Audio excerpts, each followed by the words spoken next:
की क्या पहचान?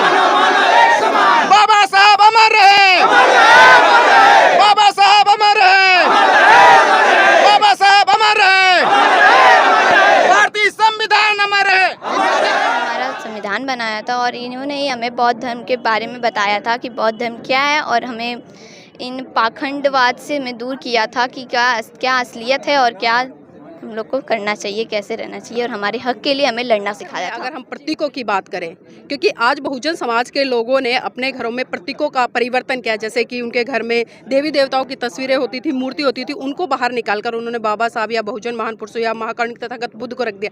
लेकिन अगर हम महिलाओं को देखते हैं तो कहीं ना कहीं प्रतीकों के तौर पर, जैसे आपकी मांग भरी हुई है, गले में मंगलसूत्र, हाथों में चूड़ियां हैं, तो ये कौन सी संस्कृति? संविधान के लागू होते ही राजनीति में बराबरी होगी, लेकिन हजारों साल से इस मनुवादी व्यवस्था के चलते, ब्राह्मणवादी व्यवस्था के चलते, पूंजीवादी व्यवस्था के चलते, सामंतवादी व्यवस्था के चलते जो सामाजिक और आर्थिक गैर बराबरी बनी हुई है, ये सामाजिक और आर्थिक गैर बराबरी बनी रहेगी। और यह सामाजिक और आर्थिक गैर बराबरी तभी दूर होगी जब हम उचित धर्म अपनाएंगे, और हमारे नज़र में उचित धर्म बौद्ध धर्म है।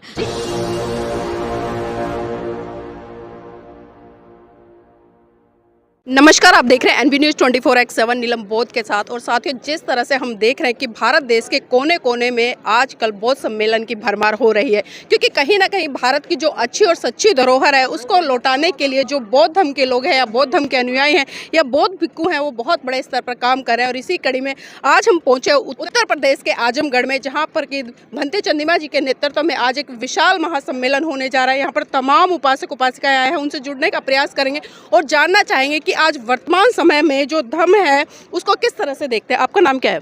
मैम, मेरा नाम डॉक्टर गीता है। मैं वर्तमान में सदस्य जिला पंचायत मेहनाचुर, बसपा नेत्री, विधानसभा मेहनगर, आजमगढ़, उत्तर प्रदेश। जी गीता जी, आज जो धम्म की भूमिका है, किस तरह से देखते हैं कि एक व्यक्ति के जीवन में धम्म किस तरह से काम करता है? देखिए मैम, आज जो एक व्यक्ति के जीवन में जो धम्म है, वह एक तरह से जो हमारा बौद्ध धर्म है, जो हमारे महापुरुषों का धर्म है, वह एक तरह से ये विलुप्त हो चुका है। आज हम उसी पाखंडवादी और जो हमको सदियों से दबाए गए उसी धर्म को हमारे मूल निवासी 85% के लोग मान रहे हैं। लेकिन आज जो आजमगढ़ ज़िले में पूज्य भिक्खु चंद्रिमा थेरो जी के नेतृत्व में जो जिला स्तरीय बौद्ध महाधम्म सम्मेलन किया जा रहा है, यह उन इतिहास को दोहराता है जो बौद्ध धर्म को सम्राट अशोक, कनिष्क जैसे शासकों ने, सम्राट अशोक ने इसी बौद्ध धर्म को, इनके संदेशों को अपने शिलालेखों के माध्यम से, अभिलेखों के माध्यम से, स्तंभ लेखों के माध्यम से इसे विश्व में फैलाया। और इस बौद्ध धर्म को फैलाने के लिए उस समय के बौद्ध राजाओं ने 4 संगतियाँ की थी, जो है कि अजातशत्रु, अशोक, कालाशोक और कनिष्क। तो उसके बाद ये हमारा जो है कि ये जो बौद्ध सम्मेलन विलुप्त हो चुका था। लेकिन धन्य हो पूज्य भिक्खु चंद्रिमा थेरो जी, जो अध्यक्ष धम्मा लर्निंग सेंटर सारनाथ वाराणसी, पूर्व अध्यक्ष अंतर्राष्ट्रीय बौद्ध संघ उत्तर प्रदेश लखनऊ, इनके नेतृत्व में जो विशाल बौद्ध धम्म सम्मेलन हो रहा है, ये फिर से उसी अपने बौद्ध राजाओं के, जिनके द्वारा यह बौद्ध सम्मेलन किया गया, उसे बौद्ध धर्म को जीवित करने के लिए यह आजमगढ़ में विशाल बौद्ध धम्म सम्मेलन किया जा रहा है। जिससे हमको ये बड़ा हर्ष हो रहा है कि यह इतिहास में ये 4 बौद्ध संगतियों के बाद जो ये हमारे आजमगढ़ ज़िले में आज के आधुनिक युग में ये प्रथम संगति हो रही है, जो पूज्य भंते चंद्रिमा थेरो जी के नेतृत्व में हो रही है। तो हम सभी आजमगढ़ वासी इतने गौरवान्वित हैं, इतने पुण्य कार्य को किए हैं कि जो है कि आज इस बौद्ध सम्मेलन में भाग ले रहे हैं। तो गीता जी, क्या लगता है इस तरह के बौद्ध सम्मेलन जब भारत देश में होंगे, भारत देश के कोने कोने में होंगे, तो क्या जो एक लोगों का जीवन है या उनका आचरण है उसमें कितने बड़े स्तर पर बदलाव आएगा? देखिए मैम, परम पूज्य बोधिसत्व बाबा साहेब डॉक्टर भीमराव अंबेडकर ने 25 नवंबर 1956 को संविधान बनाने वाली असेंबली में इशारा करते हुए कहा था, 26 जनवरी 1950 को भारतीय संविधान लागू होगा। भारतीय संविधान के लागू होते ही राजनीति में बराबरी होगी। लेकिन हजारों साल से इस मनुवादी व्यवस्था के चलते, ब्राह्मणवादी व्यवस्था के चलते, पूंजीवादी व्यवस्था के चलते, सामंतवादी व्यवस्था के चलते जो सामाजिक और आर्थिक गैर बराबरी बनी हुई है, ये सामाजिक और आर्थिक गैर बराबरी बनी रहेगी। और यह सामाजिक और आर्थिक गैर बराबरी तभी दूर होगी जब हम उचित धर्म अपनाएंगे, और हमारे नज़र में उचित धर्म बौद्ध धर्म है। जी, इसी कड़ी में और भी लोग हैं, उनसे भी जुड़ने का प्रयास करेंगे। सर, क्या लगता है आज वर्तमान समय में जिस तरह से बहुजन महान पुरुषों या नायिका को लेकर बड़े बड़े सम्मेलन हो रहे हैं, तो आने वाले समय में क्या लगता है कि भारत बौद्ध में हो पाएगा इस तरह के कार्यक्रमों से? जी, जो अभी हमारी गीता जी बताई, सदर जिला पंचायत जी, जो आज के परिवेश में हमारे बहुजन महापुरुष जो संघर्ष किए थे, तो संघर्षों की देन है जो बहुजन समाज आज इकट्ठा हो रहा है, उनके अंदर जागरूकता हो रही है। आज बौद्ध धर्म के माध्यम से जिस तरह पिछले बार भिक्षु चंद्रिमा जी, थेरो जी सारनाथ से और श्रावस्ती तक पैद यात्रा किए, पैदल मार्च किए, और पूरा यह समाज जो है उनके साथ जुड़ा। फिर अभी 2023 में चंद्रिमा भंते जी सारनाथ से और श्रावस्ती वहाँ तक जो है कपिल वस्तु तक, नेपाल तक जो उनकी पद यात्रा हुई, धम्म पद यात्रा हुई, उसमें लाखों लोग जुड़े। आज आजमगढ़ में पूरा जिला स्तरीय, जिला नाम तो जिला स्तरीय है, लेकिन हम लोग मऊ जिले के रहने वाले हैं। मऊ से आए, तमाम बस्ती से, गोरखपुर से, कुशीनगर से, तमाम जगह से लोग आए हुए हैं। तो इस तरह जब कार्यक्रम होगा तो आज तो बहुजन समाज जुट रहा है। बहुजन समाज में खास करके जो बाबा साहब डॉक्टर भीमराव अम्बेडकर जी को मानने वाले हैं, उनके अनुयायी हैं, वे लोग जुड़ रहे हैं। और जब ये जुड़ेंगे तो इसके बाद जो देश की जो पिछड़ी जाति लोग कहे जाते हैं, वो लोग अभी बौद्ध धर्म से दूरी बनाए हुए हैं, लेकिन वे भी जुड़ेंगे। जिस तरह बहुजन महापुरुषों का मिशन चला, मानवर कांशीराम साहब आज़ाद देश के भारत के बाद आए, तो इस देश में बहुत बड़ा सामाजिक परिवर्तन किए। और सामाजिक परिवर्तन की देन है कि जब बहुजन समाज का अनुसूचित जाति जब सामाजिक परिवर्तन में जुड़ा, आगे आया, तो उस परिवर्तन में पिछड़ी जाति के लोग, अपर कास्ट के लोगों में भी बहुत बड़ा परिवर्तन हुआ, जो समाज में आज देखने को मिलता है।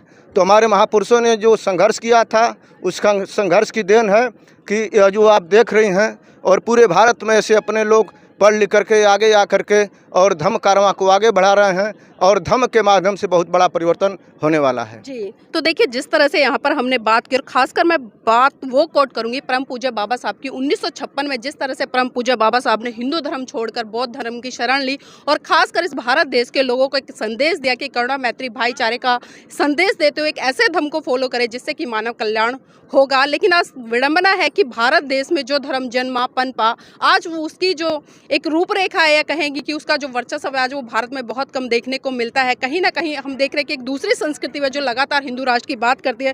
तो सर, जानना चाहूँगी, एक तरफ वो लोग हैं जो लगातार आज भारत को हिंदू राष्ट्र घोषित करने पर लगे हुए हैं, और एक तरफ बाबा साहब के अनुयायी हैं, बुद्ध के अनुयायी जो लगातार एक ऐसी संस्कृति को स्थापित करने पर लगे हुए हैं जो करुणा, मैत्री, भाईचारे का संदेश देते हैं। तो क्या लगता है इन दोनों संस्कृतियों में किस तरह का युद्ध आज छिड़ा हुआ है?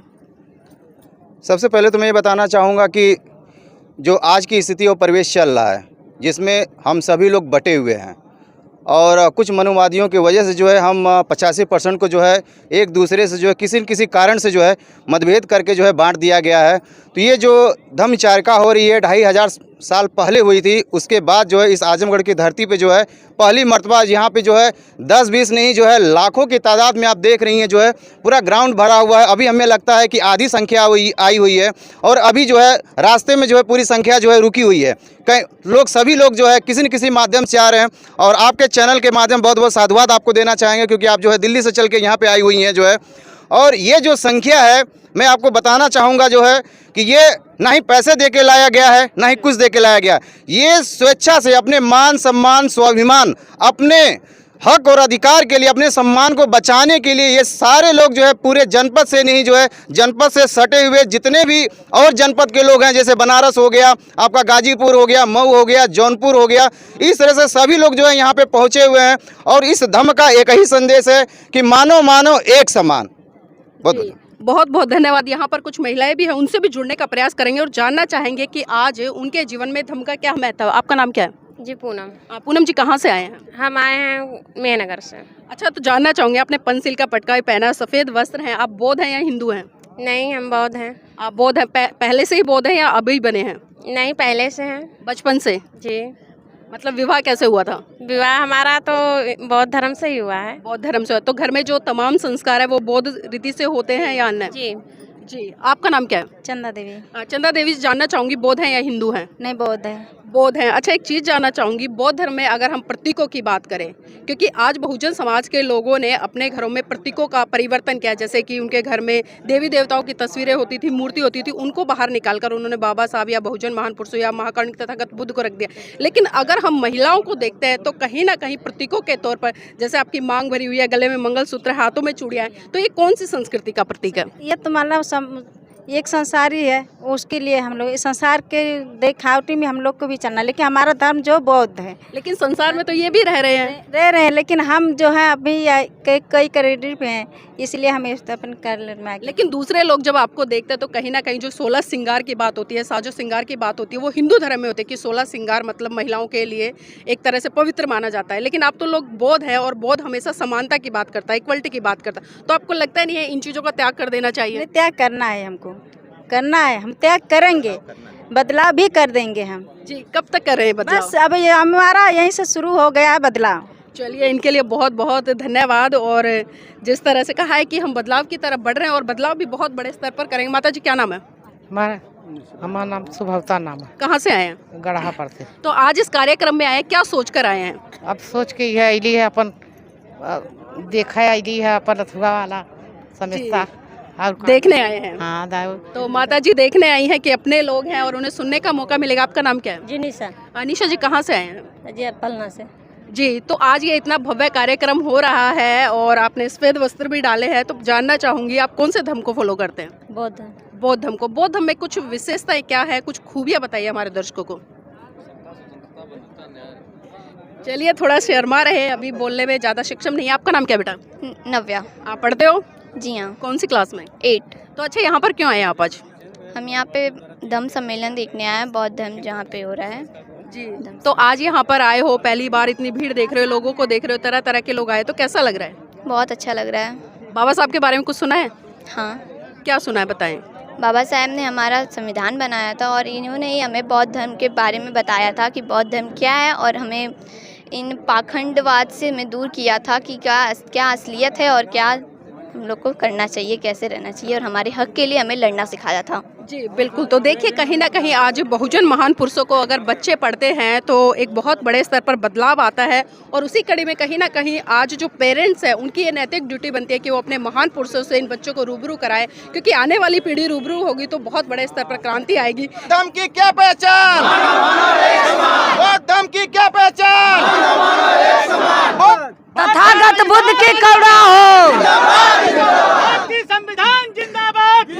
बाबा साहब की अंतिम इच्छा,